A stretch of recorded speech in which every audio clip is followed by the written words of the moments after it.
Kami dari kelompok 2 akan menjelaskan materi tentang asas-asas dalam peraturan perundang-undangan.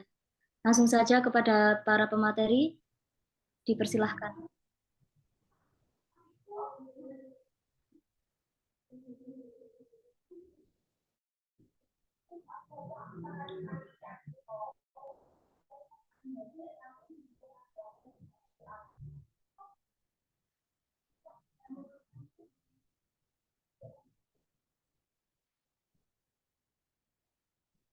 Baik, yang pertama akan dibahas mengenai asas-asas dalam peraturan perundang-undangan. Nah, asas-asas dalam peraturan perundang-undangan pada dasarnya dapat dikelompokkan ke dalam dua bagian, yakni yang pertama adalah asas-asas dalam pembentukan peraturan, kedua asas-asas dalam muatan materi dalam pembentukan peraturan perundang-undangan. Asas-asas dalam pembentukan peraturan perundang-undangan yang pertama yaitu asas kejelasan tujuan.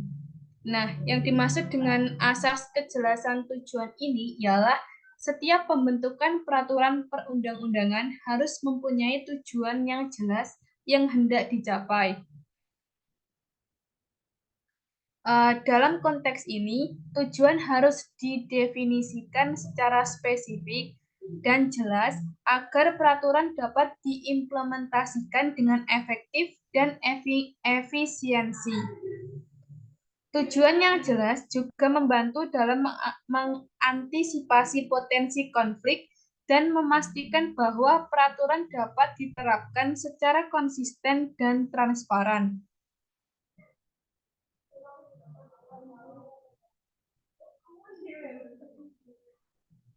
Dengan demikian, asas kejelasan tujuan memastikan bahwa peraturan perundang-undangan memiliki fokus yang jelas dan dapat diwujudkan dalam praktik sehingga dapat memberikan kontribusi pada stabilitas dan kemajuan masyarakat.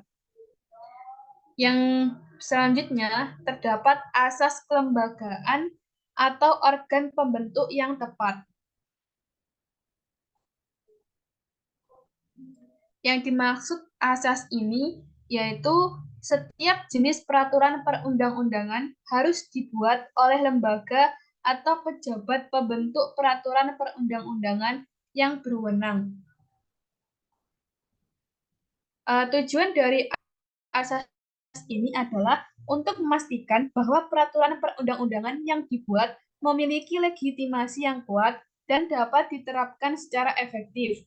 Dengan demikian, asas kelembagaan atau organ pembentuk yang tepat memastikan bahwa peraturan perundang-undangan yang dibuat memiliki basis yang solid dan dapat diwujudkan dalam praktik sehingga dapat memberikan kontribusi pada stabilitas dan kemajuan masyarakat.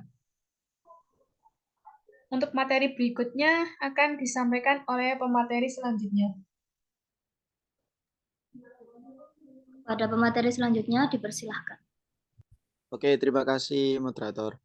Untuk materi selanjutnya yaitu asas kesesuaian antara jenis, hierarki, dan materi muatan.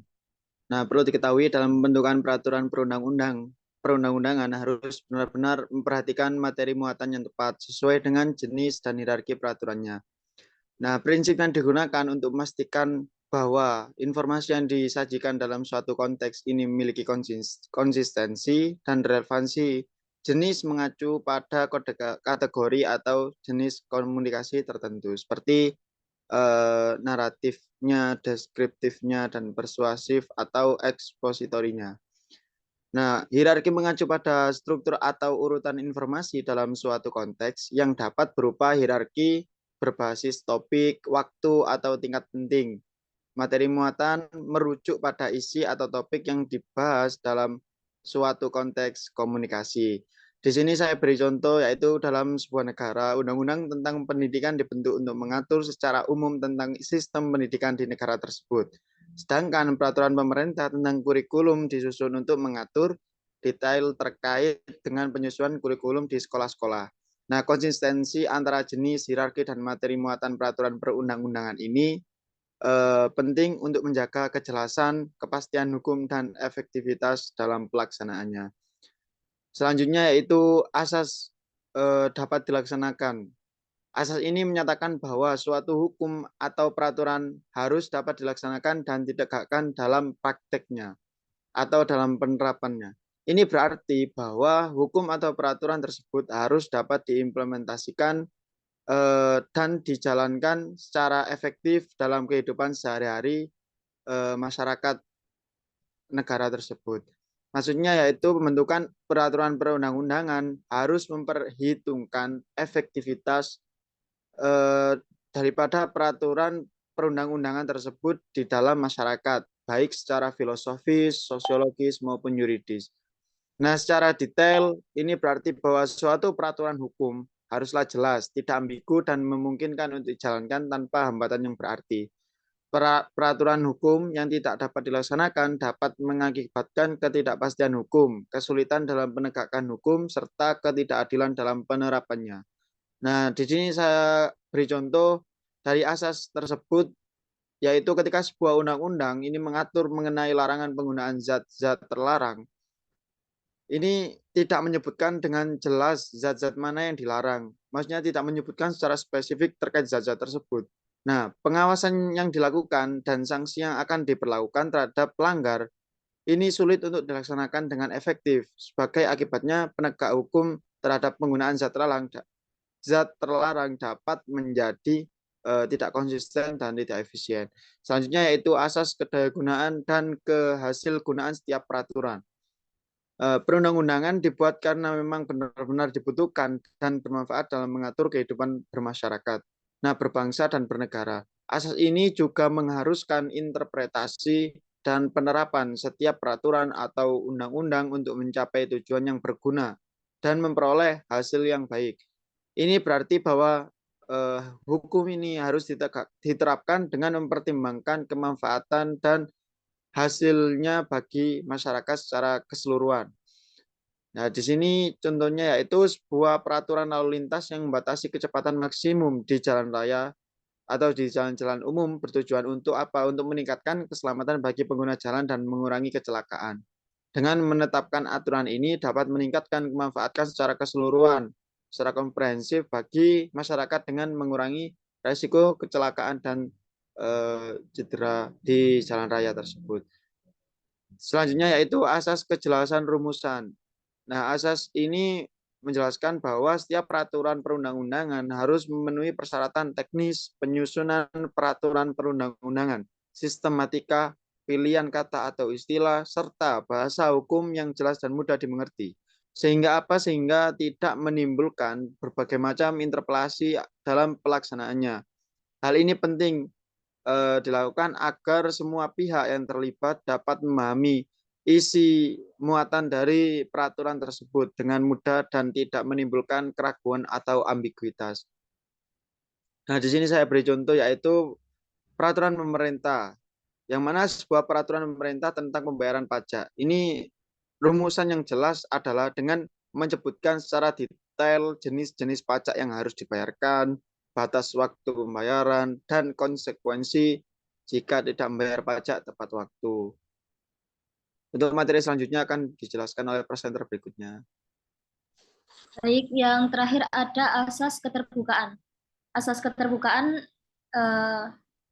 di sini dijelaskan bahwa partisipasi masyarakat merupakan bentuk atau wujud dari asas-asas yang baik dalam pembuatan perundang-undangan, yang selanjutnya disebut asas keterbukaan. Asas keterbukaan adalah salah satu asas yang menentukan apakah undang-undang tersebut bisa berdaya guna bagi masyarakat atau tidak. Hal ini juga menjadi acuan apakah undang-undang tersebut memberikan manfaat bagi masyarakat luas atau tidak. Meskipun di dalam suatu negara yang menganut sistem perwakilan, akan tetapi partisipasi masyarakat sangat diperlukan dalam pembuatan perundang-undang.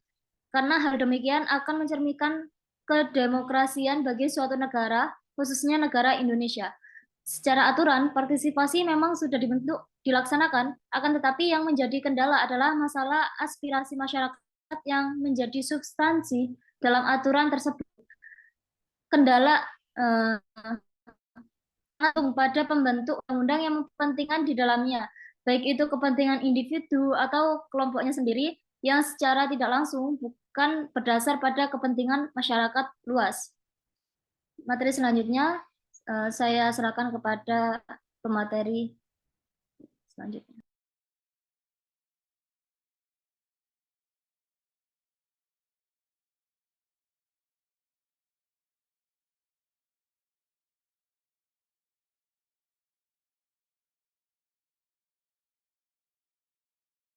Peraturan perundang-undangan yang dibagi asas, yaitu setiap harus berfungsi memberikan perlindungan dalam rangka menciptakan ketentraman masyarakat. Tujuan dari asas pengayoman dalam muatan materi perundang-undangan adalah untuk memberikan perlindungan dalam rangka menciptakan ketentraman masyarakat. Asas pengayoman ini memastikan bahwa setiap peraturan perundang-undangan yang dibuat harus berfungsi memberikan perlindungan dan keamanan bagi masyarakat, sehingga mencapai tujuan utama dari perundang-undangan yang berupa menciptakan ketentraman dan stabilitas sosial. Dan yang kedua, itu ada asas kemanusiaan. Setiap materi muatan peraturan perundang-undangan harus mencerminkan perlindungan dan penghormatan hak-hak asasi manusia serta harkat dan martabat setiap warga negara dan penduduk Indonesia secara proporsional. Tujuan dari adanya asas kemanusiaan itu sendiri ialah untuk mencerminkan perlindungan dan penghormatan hak asasi manusia. Oke, selanjutnya akan disampaikan oleh pemateri berikut.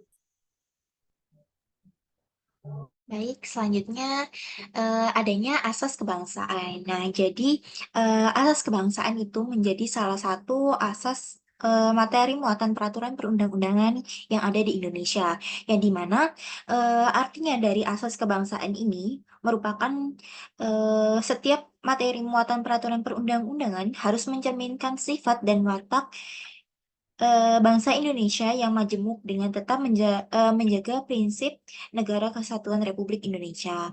Selanjutnya, adanya asas kekeluargaan. Asas kekeluargaan memiliki pengertian dari setiap materi muatan peraturan perundang-undangan yang harus mencerminkan musyawarah yang berguna untuk mencapai mufakat dalam setiap pengambilan keputusan, yang dimana asas kekeluargaan ini untuk untuk mencegah timbulnya adanya kerusuhan yang ada di negara-negara. Selanjutnya adanya asas kenusantaraan. Asas materi muatan peraturan perundang-undangan yaitu asas kenusantaraan, yang dimana asas kenusantaraan ini memiliki pengertian bahwa setiap materi muatan peraturan perundang-undangan haruslah senantiasa memperhatikan kepentingan seluruh wilayah Indonesia, yang dimana selain itu, asas ini menegaskan bahwa materi muatan peraturan perundang-undangan yang dibuat di daerah merupakan bagian dari sistem hukum nasional yang berdasarkan Pancasila dan Undang-Undang Dasar 1945. Mungkin sekian dari saya, selanjutnya ke materi selanjutnya. Asas selanjutnya, yakni ada asas Bhinneka Tunggal Ika. Yang dimaksud dengan asas Bhinneka Tunggal Ika adalah bahwa materi muatan peraturan perundang-undangan harus memperhatikan keragaman penduduk, agama, suku, dan golongan, kondisi khusus daerah dan budaya, khususnya yang menyangkut masalah-masalah sensitif dalam kehidupan bermasyarakat, berbangsa, dan bernegara. Asas selanjutnya ada asas ada asas keadilan. Yang dimaksud dengan asas keadilan adalah bahwa setiap materi muatan peraturan perundang-undangan harus mencerminkan keadilan secara proporsional bagi setiap warga negara tanpa kecuali.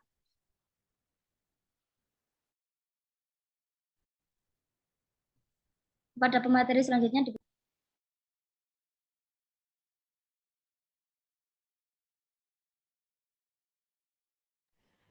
Baik, selanjutnya yaitu asas kesamaan kedudukan dalam hukum dan pemerintahan. Di sini asas kesamaan kedudukan dalam hukum dan pemerintah yaitu materi muatan peraturan perundang-undangan tidak boleh berisi hal-hal yang bersifat membedakan berdasar latar belakang antara lain agama, suku, ras, golongan, gender, atau status sosial. Kemudian yaitu asas ketertiban dan kepastian hukum. Asas ketertiban dan kepastian hukum adalah bahwa setiap materi muatan peraturan perundang-undangan harus dapat menimbulkan ketertiban dalam masyarakat melalui jaminan adanya kepastian hukum. Kemudian yaitu asas keseimbangan, keserasian, dan keselarasan.